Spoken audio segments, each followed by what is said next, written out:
پچھلے ایپیسوڈ سے اب تک ہم نے یہ جانا کہ کس طرح صالح علیہ السلام کی قوم نے اللہ تعالیٰ کی بھیجی ہوئی اونٹنی کو کس طرح ناحق قتل کیا، اور پھر کس طرح اللہ تعالیٰ کے عذاب نے اس پوری قوم کو آ پکڑا اور ان ظالموں میں کوئی بھی باقی نہ رہا، اور کس طرح صالح علیہ السلام کی قوم کو رہتی دنیا کے لیے مثال بنا دیا۔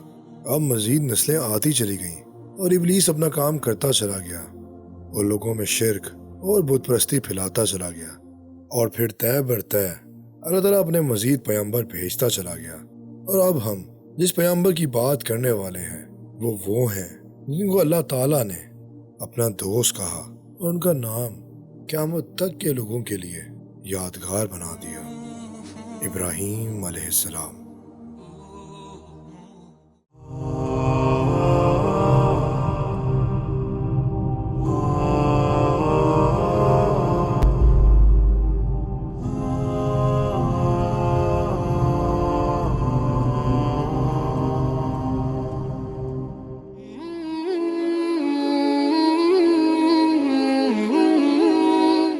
وہ تھے ابراہیم ابن تیراہ ابن نہور ابن سراج ابن ریو ابن پیلیج ابن عبر ابن شیلا ابن ارفساد ابن سیم ابن نوح علیہ السلام۔ ابراہیم علیہ السلام کا ایک نام ابو دیفان بھی تھا۔ کہا جاتا ہے کہ ان کے والد تیراہ کی عمر 75 سال تھی تو ان کے ہاں ابراہیم اور ان کا بھائی نہور اور حیران پیدا ہوئے۔ حیران کا ایک بیٹا تھا جس کا نام لوط تھا۔ یہ بھی کہا جاتا ہے کہ ابراہیم علیہ السلام اپنے باپ کے دوسرے بیٹے تھے، اور حیران اپنے باپ کی زندگی میں ہی اسی سرزمین میں مر گئے جس میں وہ پیدا ہوئے تھے، چالدیان کی سرزمین۔ مورخین نے ذکر کیا ہے کہ ابراہیم علیہ السلام نے سارہ علیہ السلام سے شادی کی، تاہم وہ بانجھ تھیں اور ان کی کوئی اولاد نہیں تھی۔ تیرا اپنے بیٹے ابراہیم، اپنی بہو سارہ اور اپنے پوتے لوط کو لے کے چالدیان کے ملک کنعان کی طرف روانہ ہوئے۔ تاہم جب وہ حیران میں رکے تو 250 سال کی عمر میں تیرا کا انتقال ہو گیا، جس سے ظاہر یہ ہوتا ہے کہ وہ حیران میں پیدا نہیں ہوئے تھے۔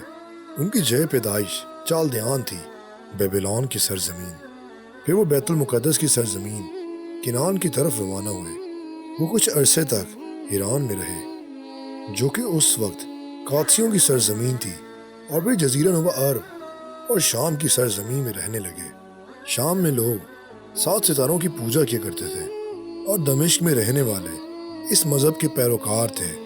وہ قطب شمالی کی طرف منہ کر کے 7 ستاروں کی پوجا کیا کرتے تھے، جس میں زبانی کلامی اور جسمانی سرگرمیاں شامل ہوتی تھیں۔ اور یہی وجہ ہے کہ ہمیں دمشق کے 7 قدیمی دروازوں میں سے ہر ایک پر ان ستاروں میں سے ہر ایک کی قربانی ملتی ہے۔ انہوں نے انہیں منایا اور اپنی قربانی ان پر چڑھائی۔ چنانچہ ایران کے لوگ بھی ستاروں اور بتوں کی پوجا کرتے تھے، اور اس طرح ابراہیم علیہ السلام، ان کی بیوی سارہ علیہ السلام اور ان کے بھتیجے لوط علیہ السلام کے علاوہ کوئی بھی مومن نہیں تھا۔ اور اس سب شرک اور بت پرستی کو روکنے کے لیے اللہ تعالیٰ نے ابراہیم علیہ السلام کو منتخب کیا تھا۔ اللہ تعالیٰ نے ان کو بچپن میں حکمت عطا فرمائی تھی اور اپنا رسول بنا کر بھیجا، اور بڑھاپے میں اپنا دوست بنایا۔ اللہ تعالیٰ فرماتا ہے، اور ہم نے اس سے پہلے ابراہیم کو ان کے حسن سلوک سے نوازا تھا، اور ہم ان کے بارے میں خوب جانتے ہیں۔ ابراہیم علیہ السلام نے اپنی دعوت کا آغاز اپنے والد سے کیا، جو کہ سب سے پہلا حق رکھتے تھے۔ جب انہوں نے اپنے باپ سے کہا کہ ابا جان، آپ ایسی چیزوں کو کیوں پوچھتے ہیں جو نہ سنیں اور نہ دیکھیں اور نہ آپ کے کچھ کام آ سکیں۔ اب یہاں اللہ تعالیٰ نے ابراہیم علیہ السلام اور ان کے والد کے درمیان ہونے والی گفتگو اور بحث کا ذکر کرتے ہیں، اور بتایا کہ کس طرح ابراہیم علیہ السلام نے اپنے والد کو نرمی اور شائستگی کے ساتھ راہ حق کی دعوت دی۔ انہوں نے انہیں سمجھایا کہ وہ بتوں کی پرستش میں کیوں غلط ہیں، جو کہ نہ تو سننے کی صلاحیت رکھتے ہیں اور نہ ہی دیکھنے کی صلاحیت رکھتے ہیں۔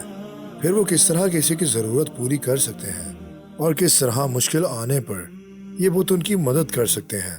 اور پھر ابراہیم علیہ السلام نے اپنے والد کو بتایا کہ اللہ تعالیٰ نے انہیں انسانوں کی ہدایت کے لیے بھیجا ہے اور انہیں مفید علم سے نوازا ہے، حالانکہ عمر میں وہ اپنے والد سے چھوٹے تھے۔ انہوں نے کہا، اے ابا جان، مجھے ایسا علم ملا ہے جو آپ کے پاس نہیں، لہٰذا میری پیروی کریں۔ میں تو آپ کو سیدھی راہ دکھاؤں گا جو کہ پانی کی طرح صاف ہے، جو کہ آپ کی زندگی میں اچھائیاں لے کے آئے گی، دنیا میں بھی اور آخرت میں بھی۔ ابا جان، شیطان کی پرستش نہ کیجیے، بے شک شیطان خدا کا نافرمان ہے۔ ابا جان، مجھے ڈر لگتا ہے کہ آپ کو خدا کا عذاب آ پکڑے تو آپ شیطان کے ساتھی نہ ہو جائیں۔ ابراہیم علیہ السلام کے والد نے کہا، ابراہیم، کیا تو میرے معبودوں سے برگشتہ ہے؟ اگر تو باز نہ آئے گا تو میں تجھے سنسار کر دوں گا اور تو ہمیشہ کے لیے مجھ سے دور ہو جائے گا۔ ابراہیم علیہ السلام نے جواب دیا، سلام علیکم۔ انہوں نے اپنے والد سے کہا کہ میری طرف سے آپ کو کوئی نقصان نہیں پہنچے گا اور نہ ہی آپ کو کسی قسم کے نقصان کا سامنا کرنا پڑے گا۔ جہاں تک میرا تعلق ہے آپ محفوظ ہیں، اس کے بجائے آپ میرے سے بھلائی دیکھیں گے۔ میں اپنے پروردگار سے آپ کی مغفرت کی دعا کرتا ہوں، بے شک وہ مجھ پر بڑا مہربان ہے۔ اور وہ وقت بھی یاد کرنے کے لائق ہے جب ابراہیم نے اپنے باپ آزر سے کہا کہ تم بتوں کو کیوں معبود بناتے ہو؟ میں دیکھتا ہوں کہ تم اور تمہاری قوم سرئی گمراہی میں ہو، اور میں آپ لوگوں سے اور جن کو آپ خدا کے سوا پکارتے ہیں ان سے کنارہ کرتا ہوں اور اپنے پروردگار کو ہی پکاروں گا۔ امید ہے کہ میں اپنے پروردگار کو پکار کر محروم نہیں رہوں گا۔ اور ہم اس طرح ابراہیم کو آسمانوں اور زمین کے عجوبات دکھانے لگے تاکہ وہ خوب یقین کرنے والوں میں ہو جائے۔ یعنی جب رات نے ان کو ڈھانپ لیا تو آسمان میں ایک ستارہ نظر آیا۔ کہنے لگے، یہ میرا پروردگار ہے۔ جب وہ غائب ہو گیا تو کہنے لگے، مجھے غائب ہو جانے والے پسند نہیں۔ پھر جب چاند دکھا کہ چمک رہا ہے تو کہنے لگے، یہ میرا پروردگار ہے۔ لیکن جب وہ بھی چھپ گیا تو وہ بول اٹھے کہ میرا پروردگار مجھے سیدھا راستہ نہیں دکھائے گا تو میں ان لوگوں میں ہو جاؤں گا جو بھٹک رہے ہیں۔ اور پھر جب سورج کو دیکھا کہ جگمگا رہا ہے تو کہنے لگے، میرا پروردگار یہ ہے، یہ سب سے بڑا ہے۔ مگر جب وہ بھی غروب ہو گیا تو کہنے لگے، لوگوں، جن چیزوں کو تم خدا کا شریک بناتے ہو میں ان سے بیزار ہوں۔ میں نے سب سے یکسو ہو کر اپنا چہرہ اسی ذات کی طرف متوجہ کیا جسے آسمانوں اور زمین کو پیدا کیا ہے، اور میں مشرکوں میں سے نہیں ہوں۔ اور ان کی قوم ان سے بحث کرنے لگی تو انہوں نے کہا کہ تم مجھ سے خدا کے بارے میں کیا بحث کرتے ہو؟ اس نے تو مجھے سیدھا راستہ دکھایا ہے، اور جن چیزوں کو تم اس کا شریک بناتے ہو میں ان سے نہیں ڈرتا۔ ہاں، جو میرا پروردگار چاہے۔ میرا پروردگار اپنے علم سے ہر چیز پر احاطہ کیے ہوئے ہے، کیا تم خیال نہیں کرتے؟ اور ابراہیم علیہ السلام نے کہا کہ مجھے ان معبودوں کی کوئی پرواہ نہیں جن کی تم اللہ کو چھوڑ کر عبادت کرتے ہو، کیونکہ وہ کسی کو فائدہ یا نقصان نہیں پہنچا سکتے، اور نہ ہی کچھ سن سکتے ہیں اور نہ سمجھ سکتے ہیں کہ اللہ کی مخلوق ہیں، ستاروں کی طرح ان کی تابع ہیں۔ یہ وہ پتھروں سے تراش کر لکڑی سے تراشے جاتے ہیں۔ بھلا میں ان چیزوں سے جن کو تم خدا کا شریک بناتے ہو کیوں کر ڈروں، جبکہ تم اس سے نہیں ڈرتے کہ تم خدا کے ساتھ شریک بناتے ہو جس کی اس نے کوئی سند نازل نہیں کی۔ اب دونوں فریق میں سے کون سا فریق امن کا مستحق ہے؟ اگر سمجھ رکھتے ہو تو بتاؤ۔ جو لوگ ایمان لائے اور اپنے ایمان کو ظلم سے مخلوط نہیں کیا، ان کے امان ہے اور وہی ہدایت پانے والے ہیں۔ اور یہ ہماری دلیل تھی جو ہم نے ابراہیم کو ان کی قوم کے مقابلے میں عطا کی تھی۔ بے شک تمہارا پروردگار دانا اور خاردار ہے۔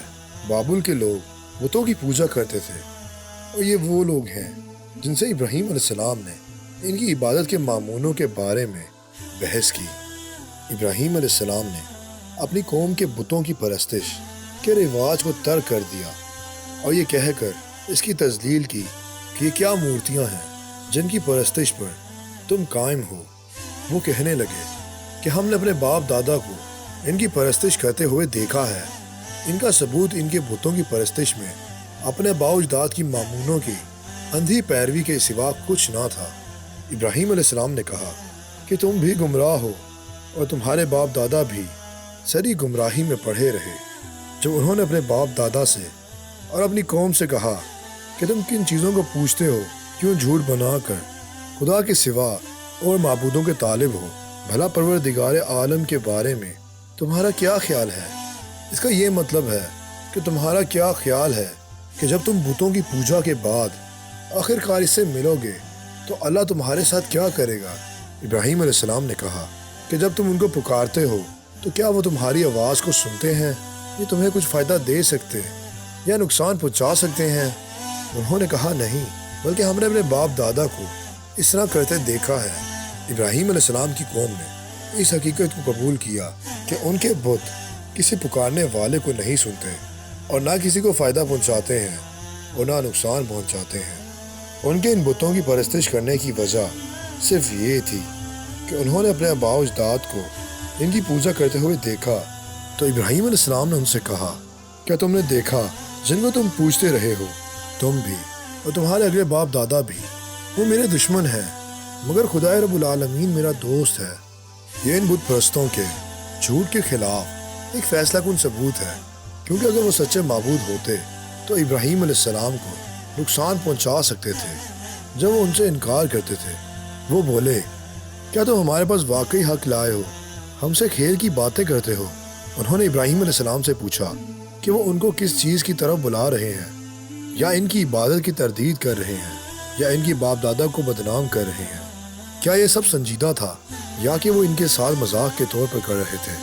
ابراہیم علیہ السلام نے کہا، نہیں، بلکہ تمہارا پروردگار آسمانوں اور زمینوں کا پروردگار ہے، جس نے ان کو پیدا کیا ہے، اور میں اس بات کا گواہ اور اسی بات کا قائل ہوں۔ ابراہیم علیہ السلام نے جواب دیا کہ وہ اپنے پروردگار کے معاملے میں سنجیدہ ہیں، اور یہ کہ ان کا معبود صرف ایک ہی ہے جو ہر چیز کا رب ہے اور ہر ہستی کا خالق ہے، جس نے اس کائنات کو پیدا کیا ہے، جس کی کوئی نظیر نہیں ہے، اور اس لیے انہیں چاہیے کہ اس کے ساتھ کسی اور کو شریک نہ ٹھہرائیں۔ اور خدا کی قسم، جب تم پیٹھ پھیر کر چلے جاؤ گے تو میں تمہارے بتوں سے ایک چال چلوں گا۔ ابراہیم علیہ السلام نے قسم کھائی کہ جب وہ سب اپنے اپنے تہوار میں چلے جائیں گے تو وہ ان کے بتوں کے خلاف سازش کریں گے، خواہ ابراہیم علیہ السلام نے ان سے یہ بات کھلے عام کہی ہو یا اپنے ذہن میں کام کرنے کا عزم کیا ہو۔ یہ دونوں ہی باتیں ہمیں مفسرین سے ملتی ہیں، لیکن ایک بات جو واضح ہے وہ یہ ہے کہ ابراہیم علیہ السلام نے کچھ لوگوں کے سامنے کھلم کھلا بتایا۔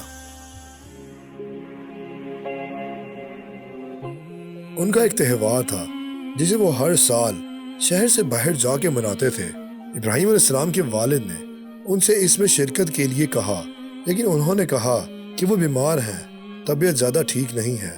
تب انہوں نے ستاروں کی طرف ایک نظر کی اور کہا کہ میں تو بیمار ہوں۔ ابراہیم علیہ السلام نے اپنی تقریر میں اشارہ کیا تاکہ وہ ان بتوں کی تسلیل کر سکیں اور اللہ کے دین اور دین حق کی حمایت کر سکیں۔ پھر جب وہ اپنے تہوار کے لیے گئے اور انہوں نے خود کو بستی میں اکیلا پایا تو وہ خود کو چھپاتے ہوئے ان کی طرف تیزی سے آئے۔ ابراہیم علیہ السلام نے انہیں ایک شاندار محل میں پایا جس میں ہر قسم کے کھانے ان کے لیے پیش کیے گئے تھے۔ تو ابراہیم علیہ السلام نے طنزیہ انداز میں ان سے کہا، تم کھاتے کیوں نہیں؟ تمہیں کیا ہو گیا ہے؟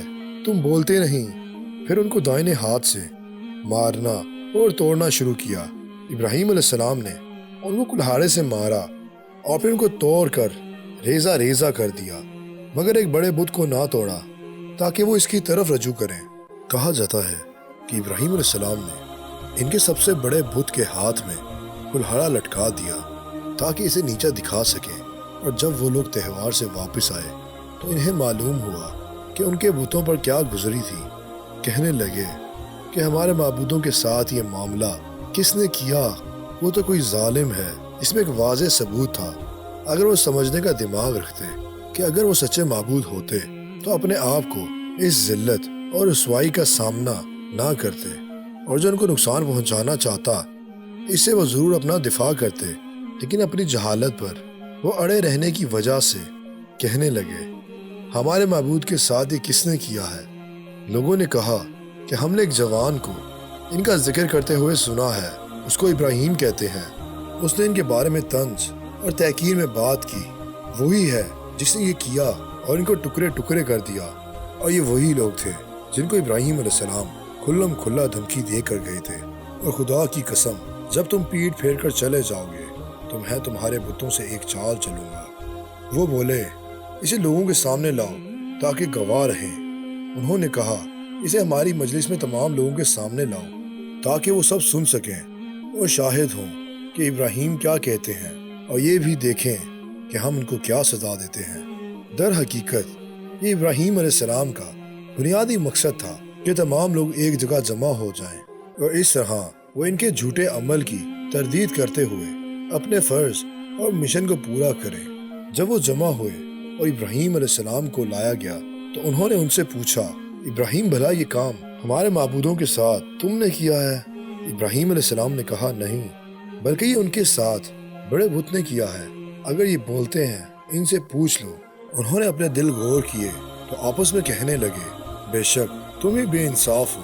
وہ یہ کہہ کر اپنے آپ پر افسوس کرنے لگے، جب تم نے اپنے معبودوں کو غیر محفوظ چھوڑ دیا تھا تو تم خود غلط تھے، پھر شرمندہ ہو کر سر نیچے کر لیے۔ اس پر بھی ابراہیم سے کہنے لگے کہ تم جانتے ہو کہ یہ نہیں بولتے۔ اب یہاں وہ ابراہیم علیہ السلام سے کہنے لگے کہ تم بہتر جانتے ہو کہ یہ بول نہیں سکتے، تو تم ہم سے یہ کیسے کہہ سکتے ہو کہ ہم اس سے یہ سوال کریں؟ تو یہ وہ لمحہ تھا جب ابراہیم علیہ السلام نے ان سے سوال کیا۔ ابراہیم علیہ السلام نے کہا، پھر تم خدا کو چھوڑ کر کیوں ایسی چیز کی پوجا کرتے ہو جو نہ تمہیں کوئی فائدہ دے سکے اور نہ ہی نقصان پہنچا سکے؟ تو ہے تم پر، اور جن کو تم خدا کے سوا پوجتے ہو ان پر بھی، کیا تم عقل نہیں رکھتے؟ تو وہ لوگ ان کے پاس ڈرے ہوئے آئے۔ انہوں نے کہا کہ تم ایسی چیزوں کو پوجتے ہو جن کو خود تراشتے ہو، تم ان بتوں کی پرستش کیسے کر سکتے ہو جنہیں تم نے اپنے ہاتھوں سے تراشا ہے، حالانکہ تم کو اور جو تم بناتے ہو اس کو خدا ہی نے پیدا کیا ہے۔ اس کا مطلب یہ ہے کہ تم ایک مخلوق ہو اور یہ بت بھی ایک مخلوق ہے۔ تو ایک مخلوق دوسری مخلوق کی عبادت کیسے کر سکتی ہے؟ کیونکہ عبادت صرف اللہ کی ہے جو خالق ہے، جس کا کوئی شریک نہیں۔ اور پھر جب ان لوگوں نے دیکھا کہ ان کے پاس کوئی دلیل نہیں بچی تو وہ کہنے لگے کہ اس کے لیے ایک عمارت بناؤ، پھر اس کو آگ کے ڈھیر میں ڈال دو۔